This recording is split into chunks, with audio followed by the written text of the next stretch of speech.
Y Juan Pablo también pidió temprano explicación del nuevo premio Nobel de Física. Estamos con él en Londres. A ver, Alexandra, ¿cómo vamos? Julio, pues acaba de terminar justamente la rueda de prensa, no puedo hablar muy duro, está en este momento el profesor Didier Queloz de Física todavía sentado en este lugar, están todos los camarógrafos, pues todos los medios británicos e internacionales aquí tomándole las fotos, está todavía hablando, celebrando, por supuesto, está demasiado feliz, se le nota demasiado contento, le acaban de regalar una botella de champaña y pues estaba tomándose las fotos con la botella de champaña y muy sonriente, como le estoy diciendo, así que ya en unos minuticos trataremos de acercarnos a él para poder hacerle la entrevista. Pero necesito que él vea a However para que le dé la entrevista rápido, ¿no? Sí, señora, aquí estamos justamente al frente, no se preocupe. Estamos con el estamos con el tocado y todo, ¿no? No, bueno, sin tocado, Julio, porque ahí sí quedaría yo aquí como disfrazada. Bueno. Pero como tenemos que estar vestidos, por supuesto, para este momento tan importante, sobre todo para el profesor Queloz. ¿Usted tiene alguna idea de cuál es la razón del premio Nobel, que es un poco el origen de nuestra existencia? ¿Explicó algo él?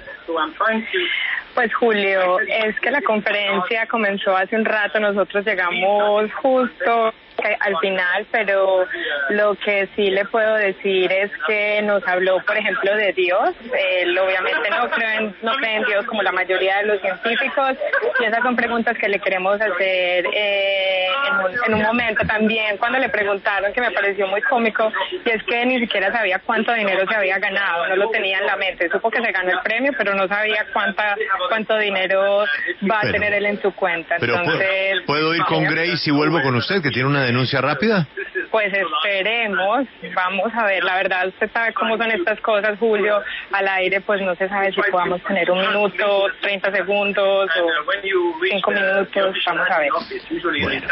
However, volveremos con usted a Londres. Sí, desde que Hawkins ya confirmó de dónde venía la existencia, ya se acabó el tema de Dios, y todos los científicos, a ver. Ask you 3 questions for the radio we work. This is W Radio. I'm just going to connect you with the presenter. We are live right now. Okay, good. Yeah, hello. You're from Spain? Is it Spain or? Yes, this is Spain, Colombia, and the U.S. Okay. Ya tenemos en este momento al great. Nobel. Professor, congratulations. Thank you very much. In very simple words, could you please, Professor Queloz, tell us a little bit the reason of this important award in your life? Yeah, what happened is 25 years ago, we detected the first planet orbiting another star. And that was the first time that someone demonstrated that there are planets, the same kind of planet we have on the solar system, but on other stars. So that was kind of a revolution, because it opened the field that we now call exoplanet, and a lot of team went into this hunting for planet on other stars, and right now we know there are thousands of stars with planetary systems, and some of them being awkward, and some of them with small planets, and some of them potentially in a habitable zone.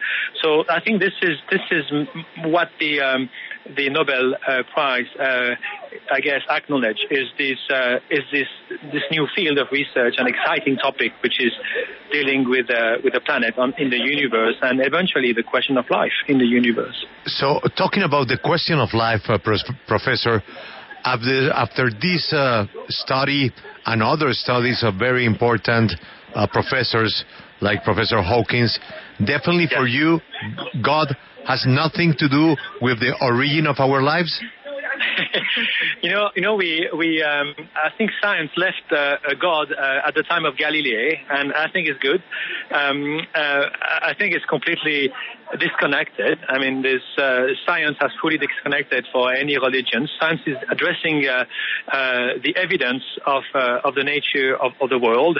God is more dealing with the belief and what you feel in your heart, I guess, which is not really the way the science is working. So I'm afraid I don't think God has any any play here in the formation of planets and the origin of life. Thank you, Professor. Alexandra, however, you can also participate in our interview, Alexandra.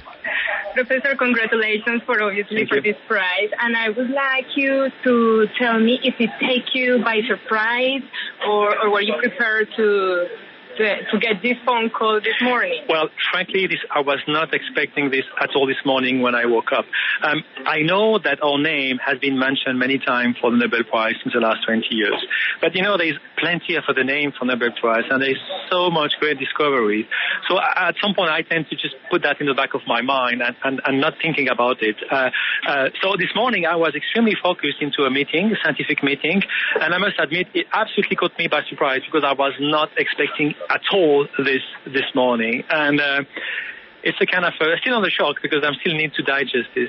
It's really, really big, and I still need to understand what it means. Of course. And I remember Professor Stephen Hawking saying a few years ago that we are not the only ones in the universe. Do you believe that as well? Yeah, I think there is plenty of reason why I believe Professor Hawking was right here. First, science. The life is about chemistry, so I don't understand. I would not understand why the chemistry that produced life didn't lead to the same result elsewhere. So I'm pretty much convinced. Now the question is about the condition you need and then how rare. And this we don't know. We don't really know how many of these planets like the Earth we have and how likely we need the water. Maybe there's a lot of elements that needs to bring it together. And depending how rare is this and rare life can be rare or not. But I think this is the question we're going to find. And again, scientists right now are very serious about finding life. There's a couple of experimental, couple of equipment, couple of telescope and space mission we're talking about. And if we were all not be convinced that there is life elsewhere, we will not search for it. So yes, of course there is life, and we're going to find life in the universe. When? Well, this is the most difficult part because it means predicting. Well, what I know is it takes 20 to 30 years to build a new kind of equipment. Mm-hmm. So people are starting this kind of new equipment today. So you can hope that in the next 30, 40 years there will be such equipment, very big telescope, big equipment, space missions. So maybe in the next 30 to 50 years we have something.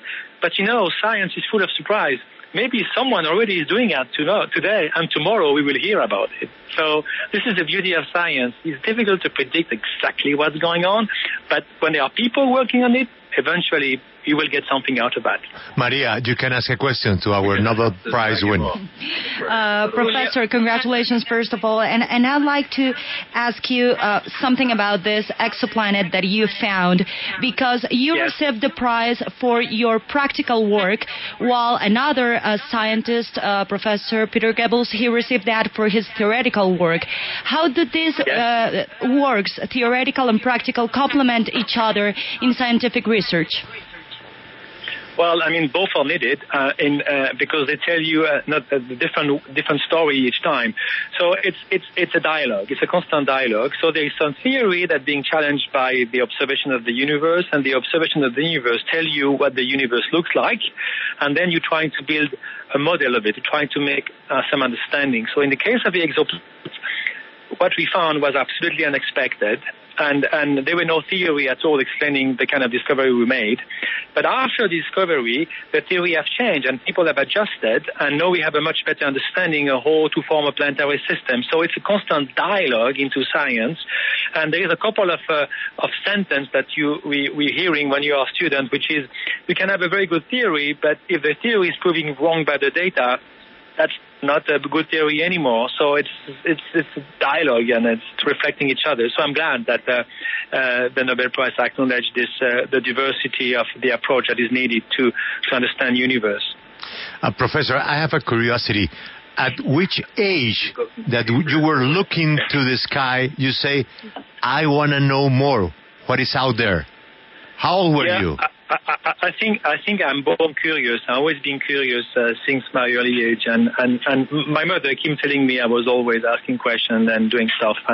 So it's not a surprise I become a scientist. I think I'm just very curious, and that never stops. I'm as curious I was when I was young, I guess. Okay, Jean-Paul, please. Jean-Paul. Okay. Professor, I will... one last question, Professor. The last question. The last question. Yes, just one question. I would like to know, between Newton and Copernicus and Stephen Hawking, with which one of them do you stay? Which one of you admire the most? I mean, science is a big pyramid. We all building on the work on the past. So I think there is a lot. I can cite a lot of great scientists that play a role, but even the smaller scientists play a role. There are. The way to describe science is you build on the past, and everybody is bringing a stone. Some people, like Steve Hawking, for example, or Copernicus, are bringing very big stone. Other people are bringing small stones. But at the end, you need all the stones together to make a building. So science is how it is. I mean, it's a big family, and it's a big acknowledgement of the work of the past. So I admire a lot of scientists of the past, and I'm glad I'm part of the family. Professor, congratulations. Open the bottle. Open the bottle, please. Open the bottle, please. Darlene. The bottle. Don't worry, there will be plenty of bottles to be opened. Thank you very much. You're very kind. Bye. Muy bien, Alexandra. Ay, Dios mío, Julia, lo tiene. Alexandra, así era. Open the bottle. ¿De dónde es el profesor, Alexandra? ¿Dónde nació él? Él estaba contando que su familia es francesa, tiene familia de hecho regada por todas partes, sus hijas están en Canadá, él está en Boston, entre Boston y la Universidad de Cambridge, y que por eso justamente esta noticia lo cogió aquí en Inglaterra porque estaba haciendo su proyecto. Pero no sabemos dónde nació. ¿Dónde nació? No lo sé. Déjeme ya, lo miro y le digo. Bueno, mientras tanto vamos a una traducción ejecutiva de este amable diálogo en donde María dice que lo de Dios no tiene que ver nada con esto, ¿no? Que Dios que aquí Dios no. Que Dios es la parte del believe, del creer, pero que en la parte de esto no, Dios nada. Que hace parte de las creencias, pero que lo que tiene que ver con el funcionamiento de la ciencia no tiene mano Dios. Nos habló Didier Queloz, uno de los ganadores del premio Nobel de Física, del descubrimiento que ellos hacen, que es este exoplaneta, es decir, un planeta que orbita por fuera del sistema solar, no orbita alrededor del Sol como los planetas los conocíamos habitualmente. Entonces ahí ya ese es el gran descubrimiento. También nos hablaba él de cómo recibió este premio, lo tomó absolutamente por sorpresa. Dice que durante 20 años su nombre y el de otros científicos ha estado en el tintero para ganar el premio Nobel, pero él ya como que había archivado eso en su cabeza, no esperaba ser el galardonado hoy y lo tomó absolutamente por sorpresa la llamada en la que le anuncian ser el ganador. Y él está de acuerdo con Stephen Hawking en que no somos los únicos en el universo, que hay otras formas de vida. No sabe, por supuesto, cuáles ni cómo se podrían explicar, pero dice que está seguro que las hay y que la ciencia también está trabajando para encontrar esa vida y que se están desarrollando todos los implementos tecnológicos para poder llegar ahí. Dice que eso toma más o menos 20, 30 años, pero que la ciencia siempre da sorpresas, que hay gente trabajando todo el tiempo y que a lo mejor mañana uno de esos trabajos nos dé una gran sorpresa. Yo le preguntaba por el tema del premio, porque el premio lo ganan 3 científicos. Él gana el 25% del premio, otro científico el otro 25% y otro científico el 50%, que es quien más ha trabajado la parte teórica, si bien este premio Nobel con el que hablábamos, Didier, que lo ha trabajado más la parte práctica desde la Universidad de Ginebra en Suiza, y cómo dialoga la ciencia entre lo teórico y lo práctico, y él dice que es absolutamente necesario porque lo práctico tiene que ir a probar la teoría y muchas veces termina demostrando que la teoría era errada y tienen que ir a otra. Siempre hay un diálogo entre una cosa y la otra, nos dice, y eso también explica la diversidad de este premio Nobel y la forma en la que se da. Y por último, habla de distintos científicos, Newton, Copérnico, Stephen Hawking, y dice que él no se puede quedar con solo uno porque la ciencia es una pirámide donde todo el tiempo se está construyendo conocimiento con los aportes que todos los científicos van haciendo. Algunos de unos aportes mucho más grandes, otros más pequeños, pero la ciencia es una gran familia. Sí, me confirman que es suizo, Alexandra. Y es de la Universidad de Ginebra, él es de Ginebra, Suiza. Y Julio, es impresionante porque está muy joven, tiene apenas 53 años. ¿Un pollo? Sí, está muy joven y pues lleno de vida para seguir haciendo más descubrimientos. Ojalá. Bueno, que así sea. Alexandra, muchas gracias. Era muy importante hablar con el profesor y conocer por qué se gana el premio Nobel de Física. Y ahora sí, Grace, qué pena la pausa, pero usted entenderá. Usted que ha estado entiende perfectamente. Sí, señor. Nos vamos para un tema de Santa Marta.